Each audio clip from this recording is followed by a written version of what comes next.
जय हिंद दोस्तों आज की इस वीडियो में हम पढ़ने वाले हैं कक्षा 9वीं की गणित का प्रश्नावली 8.1 का 5वें प्रश्न से सारे प्रश्न, 5वां प्रश्न, 6वां प्रश्न और 7वां प्रश्न। ठीक है, इससे पहले वीडियो में हम लोगों ने प्रश्न 1 से लेकर 4 नंबर तक के प्रश्नों को पार्ट 1 में हल किया था। ठीक है, अगर आप लोगों ने वो वीडियो नहीं देखा है तो डिस्क्रिप्शन में लिंक मिल जाएगी, जाकर देख लीजिएगा। ठीक है, तो चलिए अब हम 5वें प्रश्न से स्टार्ट करते हैं।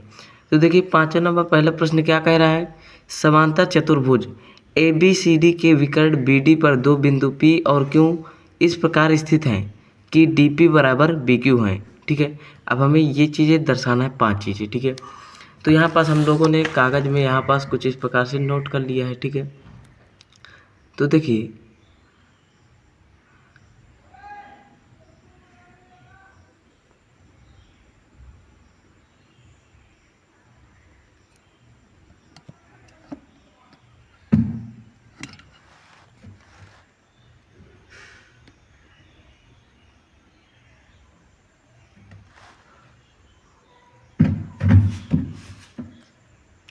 देखिए यहाँ पास क्या दिया है, समांतर चतुर्भुज ABCD। ठीक है, यहाँ पास जो जो दिया है सबसे पहले हम उसे लिख लेते हैं। ठीक है, तो यहाँ पास हम लिखेंगे दिया है, क्या दिया है, समांतर चतुर्भुज, यानी कि ABCD जो है, ABCD एक समांतर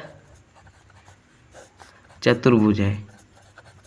ठीक है, अब यहाँ पास क्या दिया, विकर्ण BD पर दो बिंदु P और Q इस प्रकार स्थित है। यहाँ पास ये देखिए, ये जो BD है, ये P और Q इस प्रकार स्थित हैं कि ये जो DP भुजा, ये यहाँ से यहाँ तक की भुजा जो है, इस BQ यहाँ से यहाँ तक की भुजा बराबर, यानी ये भुजा बराबर ये भुजा, अर्थात क्या दिया है कि DP बराबर BQ। और हमें सिद्ध क्या करना है, यहाँ पास पहला नंबर हमें सिद्ध जो भी करना है उसे सबसे पहले लिख लेंगे, त्रिभुज APD सर्वांगसम त्रिभुज किसके दिखाना है, त्रिभुज CQB के। ठीक है, तो यहाँ पास आप लोग देखिएगा, इन दोनों त्रिभुजों को हमें सर्वांगसम दिखाना है, तो हम सबसे पहले करते क्या है, इन दोनों त्रिभुजों को ले लेते हैं। तो यहाँ पास हम लिखेंगे हल। ठीक है, या उत्पत्ति, उपपत्ति। ठीक है, तो यहाँ पास क्या करेंगे, इन दोनों त्रिभुजों को ले लेंगे, यानी त्रिभुज APD व त्रिभुज CQB में इन दोनों त्रिभुजों को हमने ले लिया। अब इन दोनों त्रिभुजों में देखिए क्या क्या जो है बराबर दिख रहे हैं। तो देखिए सबसे पहले क्वेश्चन में ही दिया था कि यहाँ पास देखिए APD क्या है, APD यानी कि ये त्रिभुज, और CQB यानी कि ये त्रिभुज, इन दोनों त्रिभुजों को सर्वांगसम दिखाना है।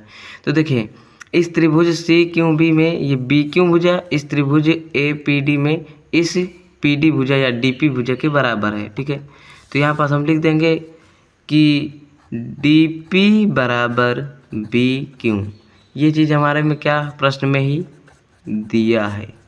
ठीक है, और यहाँ पास देखिए क्या दिया है, देखिए यहाँ पास आप लोग देखेंगे कि यह एक समांतर चतुर्भुज है। ठीक है, ABCD जो है समांतर चतुर्भुज है। ठीक है, तो समांतर चतुर्भुज में होता क्या है कि आमने सामने की भुजाएं समांतर व बराबर होती हैं, तो ये जो AD भुजा है इस BC भुजा के बराबर हो जाएगी, अर्थात हम कह सकते हैं त्रिभुज APD में AD भुजा इस त्रिभुज CQB में BC भुजा के बराबर है।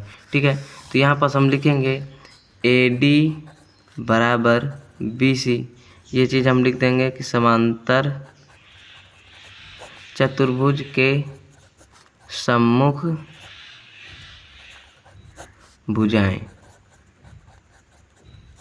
ये हमारा कारण हो जाएगा। ठीक है, अब हमें एक चीज़ और निकालना है, क्योंकि हमें सर्वांगसम त्रिभुज दिखाना है। तो मेरे भाई आप लोग यहाँ पास देखिए, यहाँ पास ये जो AD है इस BC के समांतर है। ठीक है, और ये विकर्ण जो BD है ये तिर्यक रेखा काम कर रही है, क्योंकि इसको हम आगे और बढ़ा सकते हैं। ठीक है, जब समांतर रेखाओं को कोई तीसरी रेखा काटती है तो उसे तिर्यक रेखा कहते हैं। ठीक है, तो यहाँ पास एकांतर कोण बनेंगे, क्योंकि समांतर रेखाएं जब होती है, जब तिर्यक रेखा काटती है तभी एकांतर कोण बराबर होते हैं। तो यहाँ पास ये कोण जो है इस कोण के बराबर हो जाएगा, ठीक है। ये एकांतर कोण हो जाएगा। अर्थात हम कह सकते हैं कि कोण ADP बराबर कोण CBQ, ठीक है। यहाँ पर हम लिखेंगे कोण ADP बराबर कोण, क्या लिखेंगे, CBQ, ठीक है। कोण CBQ, ठीक है। ये चीज़ हम लिख सकते हैं। अगर हमें कारण लिखना है तो यहाँ पास हम लिखेंगे एकांतर अंतःकोण, अंदर बने हैं, ठीक है, अंतःकोण, ये हमारा कारण हो जाएगा, ठीक है। अब देखिए हमें 3 चीज़ें मिल गई हैं और 3 चीज़ें की ज़रूरत होती है हमें सर्वांगसम दिखाने के लिए। ये देखिए, ये है भुजा यानी S, ये भी भुजा यानी S, ये है कोण यानी A। हम कह सकते हैं, आप लोग कसौटियाँ पढ़ी होंगी कि SAS सर्वांग समता नियम से, सर्वांग समता नियम से क्या कह सकते हैं कि ये त्रिभुज इस त्रिभुज की सर्वांगसम है। त्रिभुज APD सर्वांगसम त्रिभुज CQB। ये चीज़ हमारा पहला आंसर सिद्ध हो गया, ठीक है। तो यहाँ पास हमारा पहला आंसर यहाँ पास आ गया। अब हमें दूसरे में क्या निकालना है, AP बराबर CQ। तो यहाँ पास दूसरा नंबर को डाल लेते हैं। दूसरा हमें निकालना है AP बराबर CQ। तो मेरे भाई देखिए, सबसे पहले हम चित्र में देखते हैं AP और CQ हैं कहाँ। तो देखिए AP ये भुजा है, ये, और CQ ये भुजा है, ठीक है, ये भुजा और ये भुजा, ठीक है। तो यहाँ पास आप लोग को देखेंगे कि ये जो AP है जो है इस त्रिभुज APD में है, और ये जो CQ है इस त्रिभुज CQB में है। अर्थात इन दोनों त्रिभुजों को हमने सर्वांगसम दिखाया, तो ये AP CQ के बराबर हो जाएगी, क्योंकि ये CPCT नियम से सर्वांगसम त्रिभुज के संगत भाग हो जाएंगे, ठीक है। तो हम कह सकते हैं कि त्रिभुज APD सर्वांगसम त्रिभुज CQB, इसलिए हम कह सकते हैं कि ये AP बराबर CQ, AP बराबर CQ, ठीक है। और कारण लिख देंगे CPCT नियम से, ठीक है। तो ये हमारा क्या हो गया, दूसरा आंसर भी आ गया, ठीक है। अब हम तीसरा आंसर निकालेंगे, ठीक है। तो देखिए यहाँ पर तीसरा आंसर क्या कह रहा है कि त्रिभुज AQB सर्वांगसम त्रिभुज हमें CPD के दिखाना है, ठीक है। तो यहाँ पर सबसे पहले हम लिख देंगे कि यहाँ पास हम लिख लेंगे जो सर्वांगसम दिखाना है उसे हम लिख देंगे। त्रिभुज AQB सर्वांगसम किसके दिखाना है, त्रिभुज CPD के, ठीक है। तो इसमें क्या करना है, इन दोनों त्रिभुजों को तो हमने ले लिया, अब इन दोनों त्रिभुजों को हम इस चित्र में देखेंगे, ठीक है। तो AQB यानी कि ये त्रिभुज, और CPD यानी कि ये त्रिभुज, इन दोनों त्रिभुजों में हमें जो है सर्वांगसम दिखाना है। तो यहाँ पास आप लोग देखिएगा, इस त्रिभुज AQB में ये BQ भुजा, इस त्रिभुज जो है CPD में ये PD भुजा बराबर है, यहाँ पास ये देखिए DP बराबर BQ, ठीक है। तो यहाँ पास हम कह सकते हैं कि ये BQA में BQ भुजा और CPD में PD भुजा बराबर है, यानी कि क्या कह सकते हैं कि BQ बराबर DP या PD, ठीक है। यहाँ पास हम लिखेंगे BQ बराबर DP, यहाँ पास हम लिख देंगे कि हमारे प्रश्न में दिया है, ठीक है। और आप लोग देखिए यहाँ पास क्या दिया है, देखिए यह एक क्या है, समांतर चतुर्भुज है, ABCD समांतर चतुर्भुज है। अर्थात ये AB जो है इस CD के समांतर होगी, वह बराबर होगी, इसकी भुजाएं जो है बराबर होगी, क्योंकि समांतर चतुर्भुज में सम्मुख कोण बराबर होते हैं। तो हम कह सकते हैं कि ये AB भुजा जो है इस CD के बराबर है, ठीक है। यहाँ पास हम लिख देंगे कि AB बराबर CD, यहाँ पास हम लिख देंगे कि समांतर चतुर्भुज के सम्मुख कोण, सम्मुख भुजाएं, ठीक है, यही हो जाएगा। अब एक चीज़ हमें और निकालना है। तो मेरे भाई आप लोगों ने जैसे इन दोनों त्रिभुजों में जो है एकांतर कोण करके निकाला था, तो इनमें भी एकांतर कोण बन जाएंगे, ठीक है। तो कैसे बनेंगे, देखिए ये जो है AB भुजा इस CD भुजा के समांतर है, ठीक है। तो ये जो BD है तिर्यक रेखा कार्य कर रही है, तो इसमें एक अंतर कोण बनेंगे, अर्थात एक कोण इधर का और एक कोण इधर का। ठीक है, इधर के समांतर रहेंगे, उधर उधर के कोण बनेंगे, एक इधर का एक इधर का। हम कह सकते हैं कि ए बी क्यू बराबर कोण सी डी पी। ठीक है, यहाँ पर हम लिखेंगे कोण ए क्यू बी बराबर कोण, क्या लिखेंगे, किस कोण के बराबर लिखेंगे, सी डी पी के। ठीक है, कोण सी डी पी। कारण हमें लिखना है तो यहाँ पास हम लिख देंगे कि एकांतर अंतः कोण, ये हमारा कारण हो जाएगा। हमें 3 चीज़ें निकल आई सर्वांगसम दिखाने के लिए। ठीक है, तो ये है भुजा यानी एस, ये है भुजा यानी एस, ये है कोण यानी ए। ठीक है, और हम यहाँ पर सब कह सकते हैं कि एस ए एस सर्वांग समता नियम से क्या कह सकते हैं कि ये त्रिभुज इस त्रिभुज के सर्वांगसम हो जाएगा। त्रिभुज ए क्यू बी सर्वांगसम त्रिभुज सी पी डी। ठीक है, तो हमें तीसरा प्रश्न का आंसर भी मिल गया। ठीक है, अब हमें चौथा प्रश्न का आंसर निकालना है। ठीक है, तो यहाँ पर चौथा नंबर डाल लेते हैं और चौथा नंबर हमारा प्रश्न क्या कह रहा है, यहाँ पास गौर से देखिएगा। तो चौथा नंबर हमारा प्रश्न कह रहा है ए क्यू बराबर सी पी। तो सबसे पहले हम देखते हैं ए क्यू कहाँ है और सी पी कहाँ है। तो यहाँ पास देखिए ये ए क्यू है और ये है सी पी। ये देखिए कहाँ पास है, देखिए ये जो ए क्यू है इस जो है ए क्यू बी इस त्रिभुज के में है। ठीक है, और जो सी पी है ये जो है सी पी डी इस त्रिभुज में है। अर्थात अभी हम इन दोनों त्रिभुजों को सर्वांगसम दिखाया है तो ये ए क्यू जो है सी पी के बराबर हो जाएगा। ठीक है, क्योंकि सर्वांगसम त्रिभुज के संगत भाग बराबर होते हैं। अर्थात यहाँ पास क्या दिया है, ए क्यू बराबर सी पी दिखाना है। तो यहाँ पास हम एक लाइन लिखेंगे कि ये सर्वांगसम इसके है, त्रिभुज ए क्यू बी सर्वांगसम त्रिभुज सी पी डी के। ठीक है, इसलिए हम कह सकते हैं, क्या कह सकते हैं कि ए क्यू बराबर सी पी। ठीक है, यहाँ पास हम लिख देंगे सी पी सी टी नियम से। ठीक है, यही हमारा चौथा नंबर का आंसर हो जाएगा। ठीक है, अब हमें पाँचवा नंबर, यहाँ पास पाँचवा नंबर का प्रश्न का उत्तर देना है। ठीक है, तो यहाँ पास हम जो है पाँचवें नंबर को लिख लेते हैं। यहाँ पास ये पाँचवा नंबर लिखा है। ठीक है, तो यहाँ पास पाँचवा नंबर क्या कह रहा है कि ए पी सी क्यू एक समांतर चतुर्भुज है। ए पी सी क्यू क्या है, ए पी सी क्यू, ये हमें समांतर चतुर्भुज दिखाना है।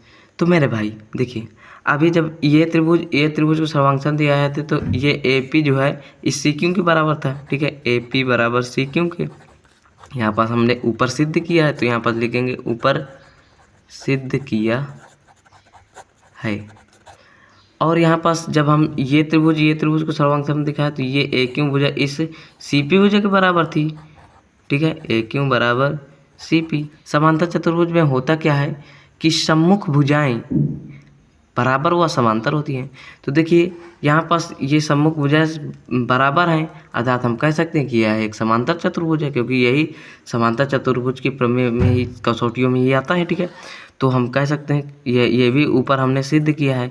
अब ये ए पी सी क्यू के बराबर ए क्यू सी पी के बराबर है, अर्थात हम कह सकते हैं कि जो है ये ए पी सी क्यू एक समांतर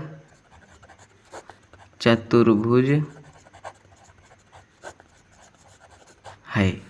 ठीक है, ये चीज़ हम कह सकते हैं। तो यहाँ पास हमारा पहला प्रश्न का आंसर मिल गया। ठीक है, तो यहाँ पास आप लोगों को बहुत अच्छे से समझ में आए होंगे।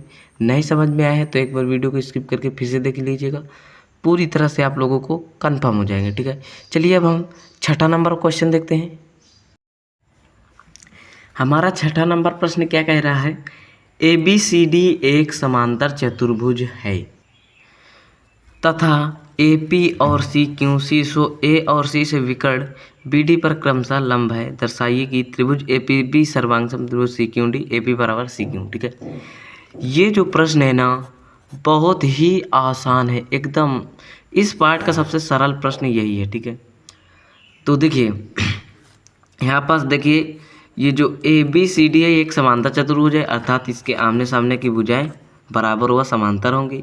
ठीक है, ये जो ए पी और सी क्यू है, ये ए पी और ये जो सी क्यू है, ये शीर्ष द्वारा डाले गए लंब है, यानी सी शीर्ष से डाला गया लंब सी क्यू है और ए शीर्ष से डाला गया लंब पी है। और आप लोगों को पता होना चाहिए जिस पर शीर्ष लंब डाला जाता है, जिस पर लंब डाला जाता है वो वहाँ पास 90 अंश का कोण बनता है, अर्थात यहाँ पास 90 अंश का कोण बनेगा और यहाँ पास भी 90 अंश का कोण बनेगा, दोनों तरफ यहाँ पास भी 90 अंश का कोण बनेगा। ठीक है, तो मेरे भाई देखिए यहाँ पास विकर्ण जो बी डी पर क्रमशः लंब है। ठीक है, अब हमें दर्शाने के त्रिभुज ए पी बी सर्वांगसम त्रिभुज सी क्यू डी। तो सबसे पहले इन दोनों त्रिभुज, सबसे पहले जो जो दिया है वो हम लिख लेंगे। दिया है, क्या दिया है, यहाँ पास दिया है ए बी सी डी एक समांतर चतुर्भुज है, ए बी सी डी एक समांतर चतुर्भुज है। और क्या दिया है, ए पी और सी क्यू जो है, ए पी जो है शीर्ष ए से, ए शीर्ष लिखेंगे। ठीक है, ए शीर्ष से डाला गया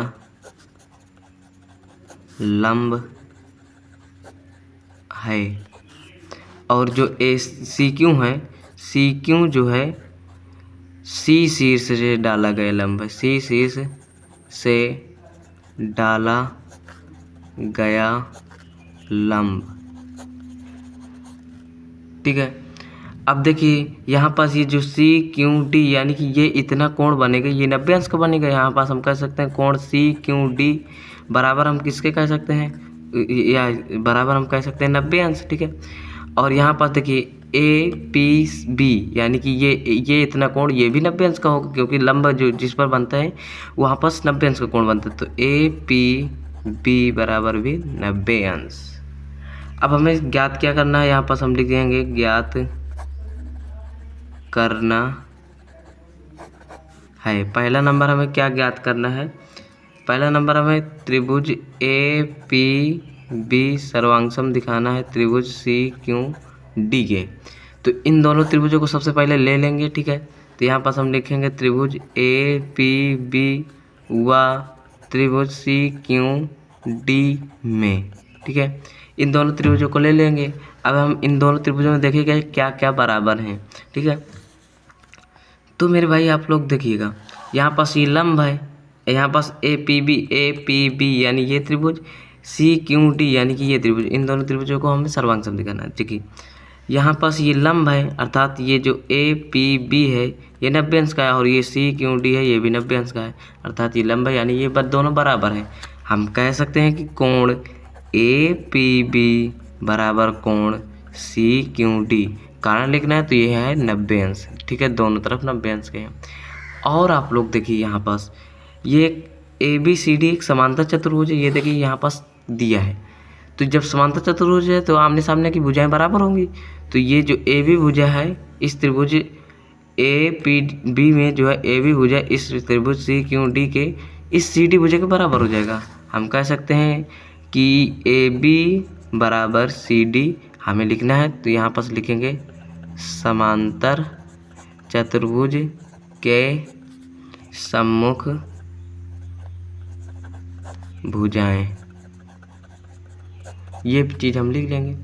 और आप लोग यहाँ पास देखिए यहाँ पास आप लोग देखिए ये इसके समांतर है, तो ये जो बी डी है ये तिर्यक रेखा का काम कर रहा है। ठीक है, तो तिर्यक रेखा का काम कर रहा है, तो यहाँ पास जो है इधर ये समांतर है तो इधर का ये कोण और इधर ये सी डी का समांतर है तो इधर का ये कोण, यानी कि ये कोण क्या हो जाएंगे, ये दोनों कोण हो जाएंगे एकांतर कोण। ठीक है, और एकांतर कोण जो है बराबर होते हैं। ठीक है, तो हम कह सकते हैं कि कोण ए बी पी बराबर कोण सी डी क्यू। ठीक है, यहाँ पास हम लिख देंगे कि एकांतर अंतः कोण। ठीक है, अब देखिए यहाँ पास सर्वांगसम त्रिभुज दिखाने के लिए हमें 3 चीज़ की आवश्यकता होती है, मिल गई हमें। ये हो गया कोण यानी ए, ये हो गया भुजा यानी एस, ये हो गया कोण यानी ए। अब हम क्या कह सकते हैं कि ए एस ए सर्वांग समता नियम से क्या कह सकते हैं कि ये त्रिभुज इस त्रिभुज की सर्वांगसम हो जाएगी। त्रिभुज ए पी बी सर्वांगसम त्रिभुज CQD, ये हमारा क्या हो गया, आंसर हो गया। अब हमें दूसरा में क्या दिखाना है, AP बराबर CQ। AP और CQ कहाँ है, देखिए ये AP है और ये CQ है। तो मेरे भाई देखिए ये त्रिभुज को सब हमने दिखाया और यही दोनों त्रिभुजों में ये दोनों भुजाएं हैं, अर्थात ये दोनों भुजाएं भी क्या हो जाएंगी, बराबर हो जाएंगी, क्योंकि ये सर्वांगसम त्रिभुज के संगत भाग हैं। ठीक है, तो यहाँ पास हम लिख सकते हैं कि ये इसके सर्वांगसम है, इसलिए AP बराबर CQ, कारण हमें लिखना है तो यहाँ पास लिख देंगे CPCT से।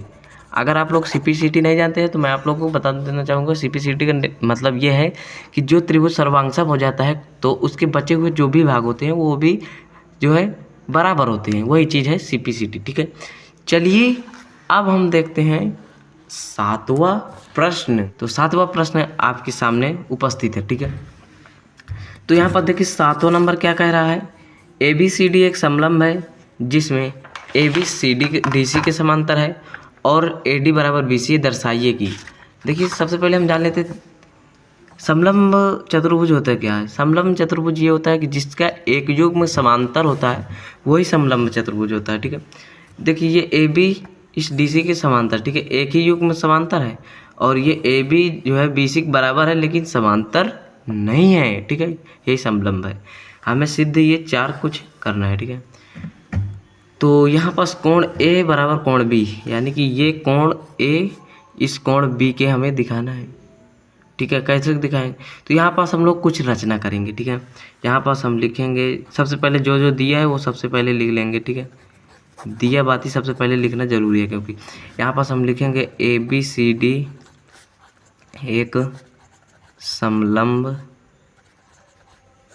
है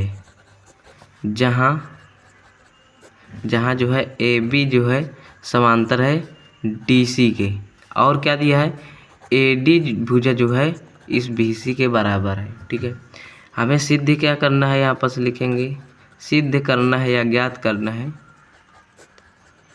सबसे पहला नंबर हमें सिद्ध करना है कोण A बराबर कोण B। ठीक है, तो सबसे पहले इन दोनों त्रिभुजों को हम सबसे पहले हम लोग यहाँ पास रचना करेंगे कुछ। ठीक है, यहाँ पास हम लिखेंगे रचना। ठीक है, तो ये जो रचना हमें क्या कर रहा है कि जो ये समलंब है हम इसको समांतर चतुर्भुज बना देंगे। ठीक है, तो यहाँ पास देखिए, यहाँ पास आप लोग देखिएगा ये जो AB है इसको थोड़ा सा यहाँ तक बढ़ाइएगा। ठीक है, ये E तक। ठीक है, और ये जो C है, C से इस AD के समांतर हमने CE खींच दिया। ठीक है, ये AD जो है इस CE के समांतर व बराबर है और ये जो DC है इस AE के समांतर है। ठीक है, तो यहाँ पास ये एक समांतर चतुर्भुज बनेगा, समांतर व बराबर है। ठीक है, अब हम यहाँ पास रचना क्या किए हैं कि जो है AB भुजा को शीर्ष E तक बढ़ाया और ये जो C है C शीर्ष से इस AD भुजा के समांतर, C शीर्ष से AD भुजा के समांतर क्या है, समांतर जो है CE खींचा। ठीक है, CE खींचा, अर्थात हम कह सकते हैं कि AD समांतर CE, और क्या कह सकते हैं ये जो AE है इस CD के समांतर है, AE समांतर जो है CE या DC, ये चीज़ हम कह सकते हैं। अब हम देखिए अपने प्रश्नों की ओर आते हैं। तो देखिए यहाँ पास आप लोग देखिए कि ये जो ये इन कोणों को कुछ मान लेते। ठीक है, ये कोण 1 हो गए, ये कोण 2 हो गए, ये कोण हो गए 3, यहाँ पास ये कोण 4 हो गया, ये कोण हम मान लेते हैं कोण 5। ठीक है, और यहाँ पास ये कोण तो बचा ही जा रहा है, ये कोण हम मान लेते हैं 4, इसको 5, इसको 6। ठीक है, ये वाला बच गया था। ठीक है, तो अब यहाँ पास देखिए ये जो AD है इस BC के बराबर है, ये देखिए यहाँ पास आपके क्वेश्चन में दिया है। और ये जो AD है इस CE के भी बराबर है, क्योंकि ये एक समांतर चतुर्भुज हमने ADCE जो है समांतर चतुर्भुज बन गया है। ठीक है, तो ये AD जो है CE की बराबर हो जाएगा। ठीक है, यहाँ पर सबसे पहले हम लिख देंगे कि AD भुजा जो है बराबर है BC के, और हमने ये भी सिद्ध किया कि AD जो है किसके बराबर है, CE की। देखिए AD बराबर है, अर्थात हम कह सकते हैं कि BC CE के बराबर है। ठीक है, BC बराबर हम CE कह सकते हैं, क्योंकि दोनों बराबर हैं। तो हम कह सकते हैं BC बराबर CE। ये भुजा इस CE इस भुजा के बराबर है। ठीक है, तो यहाँ पास आप लोगों को एक त्रिभुज नज़र आ रहा होगा BCE। तो यहाँ पास ये दो भुजाएं बराबर दिख रही हैं। एक BC जो है CE भुजा के बराबर है। तो जिस त्रिभुज में दो भुजाएं बराबर होती है वो जो है समद्विबाहु त्रिभुज होता है। ठीक है, तो ये एक समद्विबाहु त्रिभुज हो जाएगा। ठीक है, तो ये समद्विबाहु त्रिभुज है, तो इसके सम्मुख कोण भी बराबर होते हैं, क्योंकि बराबर भुजाओं के सामने वाले कोण बराबर होते हैं। यहाँ पास हम लिखेंगे कि त्रिभुज BCE क्या हो जाएगा, BCE जो है यह एक समद्विबाहु त्रिभुज BCE एक समद्विबाहु है। ठीक है, यहाँ पास जो है BC जो है CE के बराबर है। जब भुजाएं बराबर होती हैं तो उनके सामने वाले कोण बराबर होते हैं, अर्थात हम कह सकते हैं कि BC के सामने वाला कोण है कोण 3 और CE के सामने वाला कोण है कोण 4। ठीक है, तो कोण 3 बराबर हम कोण 4 हम लिख सकते हैं। ठीक है, इतना आप लोगों को समझ में आए। अब आप लोग यहाँ पास देखिए, यहाँ पास ये ADCE जो है समांतर चतुर्भुज है, तो ये AD जो है इस CE के समांतर है। ठीक है, तो ये जो AE भुजा है ये जो है इन दोनों जो है ये समांतर भुजाओं को जो है प्रतिच्छेद कर रहा है, अर्थात ये तिर्यक रेखा काम कर रहा है। ठीक है, जब जो है समांतर भुजाओं को कोई तीसरी रेखा काटती है तो उसे तिर्यक रेखा कहते हैं। तो AD समांतर जो है CE है, यहाँ पास हम लिखेंगे AD समांतर CE है। ठीक है, जहाँ जो है क्या कह सकते हैं AE जो है तिर्यक रेखा काम कर रही, तिर्यक रेखा है। तो हम कह सकते हैं कि जो है ये तिर्यक रेखा है, तो इसमें जो है अंतःसंपूरक कोण बनेंगे। अंतःसंपूरक कोण का मान 180 अंश होता है। ठीक है, तो ये कोण 1 ये कोण 3 जो है ये कोण 1 प्लस कोण 3 जो है किसके बराबर हो जाएगा, 180 अंश के बराबर हो जाएगा। ठीक है, यहाँ पास हम लिखेंगे कोण 1 प्लस कोण 3 बराबर 180 अंश के। ठीक है, ये चीज़ हम लिख सकते हैं। और आप लोग यहाँ पास देखिए, यहाँ पास कारण लिखना है अंतः संपूरक कोण। ठीक है, ये चीज़ आप लोगों को लिखते जाना है। और आप लोग यहाँ पास देखिएगा, ये ABE ये एक सरल रेखा है। ठीक है, कोण ABE एक सरल रेखा है। जब ये सरल रेखा है तो इसमें जो है 180 अंश का इसका मान होगा। तो इसमें इस सरल रेखा में जो है दो कोण बन रहे हैं, एक कोण 2 और एक कोण 4। ये दोनों कोणों का मान क्या होगा, 180 अंश के बराबर हो जाएगा। ये रैखिक क्यों है, ठीक है, क्योंकि एक सरल रेखा में बना हुआ दो कोण वो जो है रैखिक युग्म कहलाता है। ठीक है, ये कोण 2 प्लस कोण 4 180 अंश के बराबर हो जाएगा। हम कह सकते हैं कि कोण 2 प्लस कोण 4 बराबर 180 अंश के। ठीक है, अब हम आते हैं अपने मेन मुद्दे पर। इसको हम समीकरण फर्स्ट मान लेते हैं, इसको हम समीकरण सेकंड मान लेते हैं, इसको हम समीकरण थर्ड मान लेते हैं। अब इन्हीं से हम लोग जो है उत्तर निकालेंगे। ठीक है, तो यहाँ पास आप लोग देखिएगा, इस समीकरण में जो है इसको मैंने माना ही नहीं गया, इसको समीकरण जो है ये तीसरा हो जाएगा, ये चौथा हो गया। ठीक है, इसको मैंने माना ही नहीं साला, ये चौथा हो गया। ठीक है, तो देखिए यहाँ पास ये समीकरण तीसरा और चौथा में देखिए, कोण 1 प्लस कोण 3 180 अंश के बराबर है, कोण 2 प्लस कोण 4 180 अंश के बराबर है। ठीक है, ये 180 अंश के बराबर है, ये 180 अंश के बराबर है, अर्थात हम कह सकते हैं कोण 1 प्लस कोण 3 बराबर कोण 2 प्लस कोण 4। ठीक है, कैसे कह सकते हैं, देखिए कोण 1 प्लस कोण 3 जो है 180 अंश के बराबर है। ठीक है, तो कोण 1 प्लस कोण 3 बराबर, देखिए कोण 1 प्लस कोण 3 180 अंश के बराबर है, और 180 अंश जो है इस कोण के बराबर है इतने के, तो हम 180 अंश के स्थान पर हम लिख सकते हैं कि कोण 2 प्लस कोण 4 के बराबर। हम लिखेंगे कि समीकरण जो है तीसरा व चौथा से, ये चीज़ हम कह सकते हैं। ये जो समीकरण आया इसको हम मान लेते हैं पांचवा समीकरण, ठीक है। तो अब हम इन्हीं से जो है इसी से हल करेंगे। यहाँ पास क्या दिया है, कोण 1 प्लस कोण 3 बराबर कोण 2 प्लस कोण 4, ठीक है। ये क्या हो जाएगा, कोण 1 प्लस, ये जो यहाँ पास कोण 3 है, ठीक है। और आप लोग यहाँ पास समीकरण दूसरे में देखिए कि कोण 3 कोण 4 के बराबर है, तो हम कोण 3 के स्थान पर कोण 4 लिख सकते हैं, बिल्कुल लिख सकते हैं भाई, बराबर है। तो यहाँ पास हम लिखेंगे कोण 4 बराबर कोण 2 प्लस कोण 4, ठीक है। यहाँ पास हम लिखेंगे कि समीकरण दूसरे से, ठीक है। तो देखिए ये बराबर, ये कोण 4 इसके इधर है और ये बराबर है ये, तो ये कट जाएगा, इधर लाएंगे तो माइनस में आ जाएगा। तो यहाँ पास हम लिख सकते हैं कोण 1 बराबर कोण 2। ये चीज़ हमें पहले में सिद्ध करना था, तो पहला आंसर हमें आ गया, ठीक है।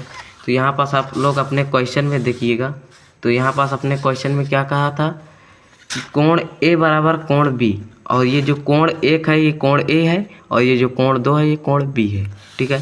तो हम कह सकते हैं कि कोण ए बराबर कोण बी, ठीक है। तो हमारा दूसरा प्रश्न क्या कह रहा है, कोण सी कोण डी के बराबर है, ठीक है। दूसरा नंबर हम डाल के लिख लेंगे कि कोण सी बराबर कोण डी के, ये हमें सिद्ध करना है, ठीक है। और हाँ, इसको हम समीकरण जो है 6वां मान लेंगे, ठीक है, क्योंकि ये आगे काम आएगा। तो यहाँ पास आप लोग फिगर में देखिएगा, ये जो ए बी है इस सी डी या डी सी के समांतर है, तो ये जो ए डी तिर्यक रेखा काम कर रही है, तो यहाँ पास हम लिख देंगे कि ए बी समांतर डी सी, जहाँ जो है ए डी तिर्यक रेखा काम कर रही, तिर्यक रेखा है, ए डी क्या है, तिर्यक रेखा है।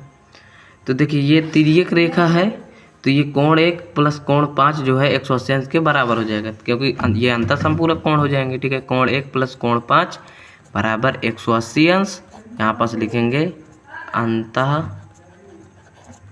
संपूरक कोण, ठीक है। अब यहाँ पास देखिए ये ए बी डी सी के समांतर है, तो ये जो बी सी भुजा है ये तिर्यक रेखा कार्य कर रही है, ठीक है। जो है यहाँ पास हम लिखेंगे कि ए बी समांतर डी सी, जहाँ जो है बी सी तिर्यक रेखा है, तिर्यक रेखा है। कोण 2 प्लस कोण 6 बराबर 180 अंश, ठीक है। ये अंतः कोण संपूरक है, ठीक है, अंतः संपूरक कोण है, ठीक है, अंदर बने हुए कोण है। तो यहाँ पास अब इसे समीकरण 7 मान लीजिए और इसे समीकरण आप 8 मान लीजिए। तो इन दोनों समीकरणों के लिए ले लीजिए समीकरण 7 व समीकरण 8 में क्या कह सकते हैं, कोण 1 प्लस कोण 5 बराबर 180 अंश के, ठीक है। और यहाँ पास कोण 2 प्लस कोण 6 जो है 180 अंश के, ये 180 अंश के हैं, तो यानी हम कह सकते हैं कोण 1 प्लस कोण 5 बराबर 180 अंश का है। तो कोण 1 प्लस कोण 5 जो है, देखिए कोण 1 प्लस कोण 5 180 अंश के बराबर है, और 180 अंश इस कोण के बराबर, अर्थात हम कोण 180 के स्थान पर हम कोण 2 प्लस कोण 6 लिख सकते हैं, ठीक है। ये चीज़ हमने लिख सकते हैं। तो ये हो गया, ये हमारा समीकरण 9वां हो गया, ठीक है। तो यहाँ पास आप लोग देखिएगा, अब इसी समीकरण से देखिएगा, कोण 1 प्लस कोण 5 बराबर कोण 2 प्लस कोण 6, कोण 1 के स्थान पर कोण 2 लिख सकते हैं। देखिए यहाँ पास अभी हमने जो है सिद्ध किया था कोण 1 कोण 2 के बराबर चौथे में समीकरण में, ठीक है। यहाँ पास हम लिखेंगे समीकरण चौथे से, क्या लिखे थे चौथे में क्या था, कोण 1 बराबर कोण 2, ठीक है। तो हम कोण 1 के स्थान पर कोण 2 लिख सकते हैं, प्लस कोण 5 बराबर कोण 2 प्लस कोण 6। ये बराबर बराबर में है तो यानी ये इसके कट जाएगा, ठीक है। इधर आएगा तो माइनस में आ जाएगा, तो कोण 5 बराबर कोण 6 हमें प्राप्त हो गया। और कोण 5 बराबर कोण 6 हमें प्राप्त होने पर हमें क्या प्राप्त हो रहा है, देखिए यहाँ पास कोण 5 कोण ये डी है और कोण 6 यानी कि सी है। हम कह सकते हैं कि कोण डी बराबर कोण सी, और या इसे हम कह सकते हैं कोण सी बराबर कोण डी। और हमें जो है इसमें यही सिद्ध भी करना था कि कोण सी बराबर कोण डी, और ये चीज़ हमारा सिद्ध हो गया। यहाँ पास तीसरे नंबर में क्या कह रहा है कि त्रिभुज ए बी सी सर्वांग किसके दिखाना है, बी ए डी की, ए बी सी, और त्रिभुज क्या बी ए डी के दिखाना है, ठीक है। तो यहाँ पास विकर्ण खींच देंगे तो ये त्रिभुज जो है बन जाएंगे। यहाँ पास हम लिखेंगे रचना, ठीक है। चतुर्भुज जो है ए बी सी डी में, ठीक है, ए बी सी डी में जो है ए सी व बी डी विकर्ण खींचा। यहाँ पास हम लोग खींच भी लेंगे, ठीक है, कुछ इस प्रकार से। अब हमें दो त्रिभुज मिल गए ए बी सी, यहाँ पास हम लिखेंगे त्रिभुज ए बी सी व त्रिभुज क्या बी ए डी यानी ये त्रिभुज और ये त्रिभुज बी ए डी में। अब इन दोनों त्रिभुजों को हमें सर्वांग दिखाना है, ठीक है। ए बी सी यानी कि ये इतना त्रिभुज में क्या आप लोगों को दिख रहा है। तो हमारे प्रश्न में क्या कहा था कि ये एक समलंब चतुर्भुज है, ये जो ए बी सी डी है ये एक समलंब है, और जो है ए बी जो है इस डी सी के समांतर था, ठीक है, समांतर था इसलिए ये बराबर भी रहा है। और यहाँ पास क्या दिया था, ए डी भुजा जो है बी सी भुजा के बराबर था, तो हम कह सकते हैं कि बी सी बराबर ए डी। यहाँ पास हम लिख देंगे कि हमारे क्वेश्चन में दिया था, यानी कि दिया है। और यहाँ पर देखिए त्रिभुज ए बी सी में ए बी भुजा और त्रिभुज बी ए डी में भी ए बी भुजा दोनों त्रिभुजों में मिल रही है, अर्थात हम कह सकते हैं कि ए बी बराबर ए बी जो है उभयनिष्ठ है, ये चीज़ हम कह सकते हैं। तो देखिए यहाँ पास अभी हम लोगों ने क्या सिद्ध किया था, ये कोण 1 था और ये कोण 2 था। हमने कोण 1 कोण 2 को जो है चौथे समीकरण में सिद्ध किया था, ठीक है। तो हम कह सकते हैं कि डी ए बी कोण डी ए बी बराबर सी बी ए या ए बी सी कोण ए बी सी के। यहाँ पास हमने लिख देंगे कि समीकरण चौथे से। अब हमें तीन चीज़ें प्राप्त हो गई, एस ए। हम कह सकते हैं कि एस सर्वांग समता नियम से क्या कह सकते हैं, ये त्रिभुज इस त्रिभुज की सर्वांग हो जाएगा, त्रिभुज ए बी सी सर्वांग सम त्रिभुज बी ए डी। ये चीज़ हमें चौथे में सिद्ध करना था, ठीक है। अब हमें पांचवा नंबर क्या सिद्ध करना है, पांचवा नंबर हमें सिद्ध करना है विकर्ण AC जो है विकर्ण BD के। तो यहाँ पास हम देखिए, यहाँ पास ये विकर्ण AC है और यहाँ पास ये विकर्ण BD है, ठीक है। इन दोनों को जो है बराबर दिखाना है, इन दोनों भुजाओं को बराबर दिखाना है। देखिए यहाँ पास त्रिभुज ABC हमने सर्वांग दिखाया BAD के, ठीक है। तो इस त्रिभुज ABC में AC भुजा और त्रिभुज BAD में इस BD भुजा के बराबर हो जाएगा, क्योंकि सर्वांग त्रिभुज के संगत भाग हो जाएंगे, ठीक है। हम लिख सकते हैं कि ये त्रिभुज ABC जो है सर्वांग दिखाया था त्रिभुज BAD के, ठीक है। इसलिए हम कह सकते हैं कि विकर्ण AC जो है बराबर हो जाएगा विकर्ण BD के, ये हमारा कारण हो जाएगा। यहाँ पास हम लिखेंगे CPCT नियम से, ठीक है। तो यही हमारा उत्तर हो जाएगा। सो फाइनली दोस्तों यहाँ पास हमारी प्रश्नावली खत्म होती है। तो अगर आप लोगों को वीडियो पसंद आई हो तो वीडियो को लाइक और चैनल को सब्सक्राइब जरूर कीजिएगा। अगर आप भी क्लास 9th की प्रिपरेशन करना चाहते हैं तो हमारे चैनल से जुड़ जाइएगा, ठीक है। तो मिलते हैं नेक्स्ट वीडियो में, तब तक के लिए जय हिंद।